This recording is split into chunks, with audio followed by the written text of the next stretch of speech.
Well, we have some of the coldest air over the United States over western Minnesota this morning. We'll take a look at some of those low temperatures and talk about the big swing to the other extreme, the warm direction in temperatures for the weekend, and the possibility of some much needed rainfall, maybe even thunderstorms.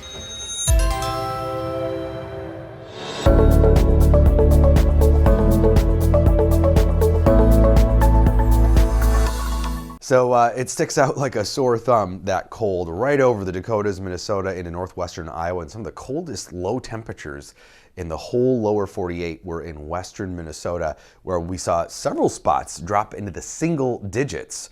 Coldest air we've seen since mid-April, and it's creating freeze warnings all across the south too. Everything in purple here are frost and freeze warnings, even in the central and southern parts of the country. So we're not alone, but we, of course, have the worst of it. Temperatures mostly were in the 20s across the Twin Cities. Crystal, though, 21 even. Pretty chilly for this time of year. This is more like mid to late November temperatures, but the coldest temperatures were the west. That's where the nose of high pressure really sat, right along the Red River Valley.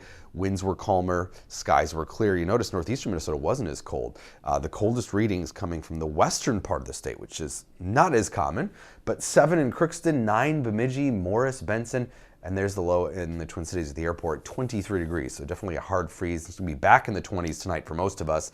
Wind chills were also pretty frigid. Look at the wind chills from earlier in the day. These were single digits early this morning in teens statewide. That wind, lighter today than yesterday, but still pretty breezy, so it's going to make it feel like it's sub-freezing all day. And the lake effect snow finally is done for the western part of the UP, but 8 to 12 inches on the ground. They picked up 14 to 18 inches around Ironwood and 12 to 18 inches further east into the UP. And still some pretty crazy winds along eastern Lake Superior today. Gusts of over 60 miles an hour, and that's creating some monster waves. Forecast wave heights today right here around Marquette and in the eastern part of Lake Superior, 20-foot waves, and then that extends into the eastern part of Lake Michigan too.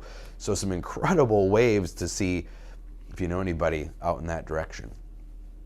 Not as windy here. We're going to see things calm down for us. Wind gusts still though around 20 miles an hour. So again, that is going to be enough to make it feel like this afternoon when we're in the low 40s, it will still feel like it's in the low 30s. So wind chill will be a factor. But temperature anomalies are still in that 15 to 20 degree below normal range here and across much of the eastern part of the country. But watch the complete flip. As we head into the weekend, those temperature anomalies are going to be 15 to 20 degrees warmer than normal come Saturday and Sunday. Still looking like 70s, strong likelihood Sunday, if not Saturday too, and maybe even an 80 for some spots. And here I've superimposed, this is Sunday night into Monday next week, the jet stream. This is a stormy pattern when it's oriented southwest to northeast like this over us. And then you can see forecast thunderstorms, lightning from the European model. So this is going to be an energized jet stream, some moisture moving northward. Fingers crossed, we need the moisture. It's looking like a good setup, best setup we've had in a while, but that's not a guarantee yet.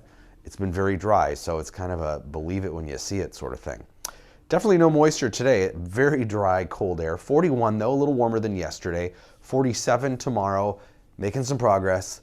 Mid-50s though Thursday, and then we're into the 60s. Those are above normal temperatures here Friday, Saturday, Sunday, Monday. And a very warm, nice looking weekend here actually. Sunday 75, parts of southwest Minnesota could hit 80. That Monday high might be in the morning, 70 degrees, some overnight thunderstorms and showers Sunday night into Monday, and then falling temperatures. It will cool off the middle of next week, but not as cold as this cold spell. It'll be a more typical October chill.